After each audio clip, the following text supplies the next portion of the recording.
Olá, bem-vindos a mais um vídeo da Hora Suave e hoje nós vamos falar sobre heróis e personagens em quadrinho no geral que possuem algum tipo de deficiência.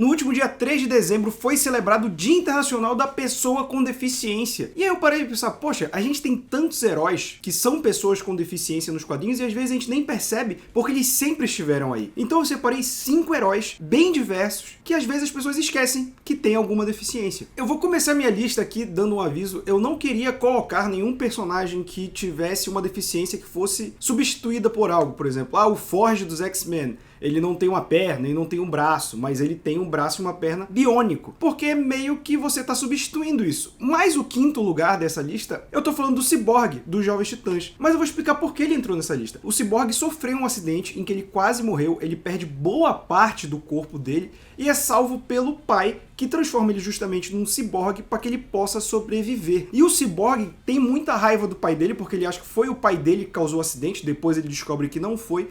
E a gente tem que lembrar, o Cyborg ele surge em 1980, nos Novos Titãs. Isso é 41 anos atrás, gente. Então o Cyborg se via como um monstro. E ele tá nessa lista porque ele foi a primeira vez que eu tenho consciência de ter visto a importância da inclusão. Muito antes da gente falar em inclusão nos quadrinhos, que acontecem desde sempre, mas parece que as pessoas só são contra hoje em dia, né? Acham que é lacração. Em que o Cyborg, ele é rejeitado pela namorada dele quando ele revela que ele tá com as próteses, né, com os poderes, e ele encontra uma criança no parque que quando vê a mão dele ele acha que vai achar um monstro e fala, você tem uma igual a minha, só que a sua é muito melhor. E aí o garoto revela que ele tem uma prótese no braço. Então o Cyborg percebe a importância dele para aquelas crianças. Acho que foi muito marcante para mim ver essa questão de inclusão da criança se identificar com o Cyborg, né? Acho que o Marv Wolfman estava muito à frente do seu tempo fazendo isso em 1980. Então o Cyborg, mesmo entrando nesse parâmetro que eu não queria colocar, ele entra por conta da inclusão que ele fez isso 41 anos atrás, eu acho muito importante. O quarto lugar da nossa lista é a Crazy Jane, que o próprio nome já é um pouco problemático, né? Pra você que não sabe, a Crazy Jane na verdade se chama Kate Chalice e ela sofreu um abuso na infância e a reação dela foi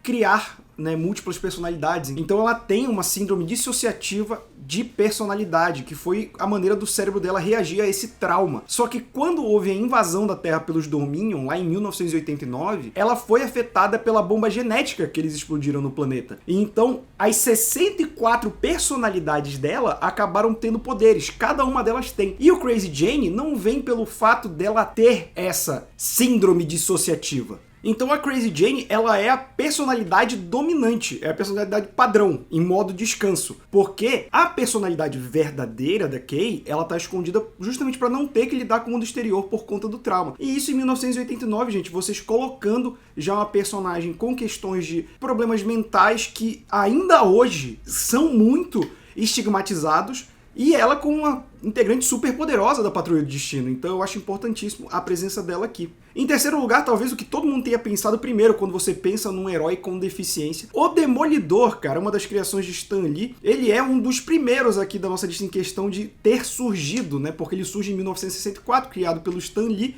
E o Stan Lee, quando criou ele, você vê em entrevista que ele fala que ele ficou muito preocupado, porque naquele tempo as revistas eram bimestrais e você demorava a ter o retorno tanto de venda quanto do público, as cartas que chegavam na redação e tudo mais. E o medo dele ele queria fazer um herói cego porque ele queria trazer essa diversidade, né? Ele sempre colocou isso na Marvel, só que ele se preocupou que as pessoas enxergassem isso como algo ofensivo, né? Uma pessoa cega não conseguir se identificar. E pelo contrário, ele recebeu cartas de pessoas cegas que tiveram amigos que leram, mães, professoras, né? E até, no caso, os adultos que leram para as crianças relatando. E ele se sentiu muito honrado de perceber que ele criou um herói cego, né? Porque o Demolidor, ele protege um homem cego de ser atropelado e acaba tendo produtos químicos derramados nos olhos dele, o que deixa ele cego, só que ele consegue ficar com os outros sentidos muito mais apurados, então ele funciona como um radar por causa da audição dele, ele consegue ler o jornal sentindo a tinta no papel por conta do tato, então ele compensa, digamos assim, a falta de visão, e foi uma sacada muito legal do Stan Lee, que o Frank Miller anos depois trabalhou a questão de ter um pouco de misticismo ali também nos poderes, é algo bem legal, e talvez seja o herói mais marcante em questão de deficiência física. Mas ele não está em primeiro lugar porque o nosso segundo lugar é o professor Charles Xavier, né? Charles Xavier, ele entra nessa lista porque a gente nunca teve essa questão dele de primeira, ele era uma pessoa normal, entre muitas aspas, e ele sofre um acidente e fica paraplégico. A gente já conhece ele como alguém numa cadeira de rodas, comandando uma grande equipe, e depois, acho que quase no segundo ano dos X-Men, que a gente vai ver como ele ficou paraplégico, e aí que ele decide, né, fazer a escola, porque até então ele viajava o mundo para ir proteger os mutantes, mas isso não impede ele de não só ser o responsável por criar os X-Men, que é a equipe mais importante da Marvel durante muitos anos, né, mas também o Charles Xavier é um dos mutantes mais poderosos da Terra, ele é um mutante de nível ômega. Então a questão da deficiência dele nunca impediu os poderes, nunca impediu a inteligência dele, ele é um cara extremamente esclarecido, um cara muito inteligente e muito importante no universo Marvel justamente por isso, pela influência, pelo poder que ele tem. E aí você me pergunta, pô, com isso daqui, como é que fica o primeiro lugar? Bom, o primeiro lugar fica com a nossa querida Bárbara Gordon,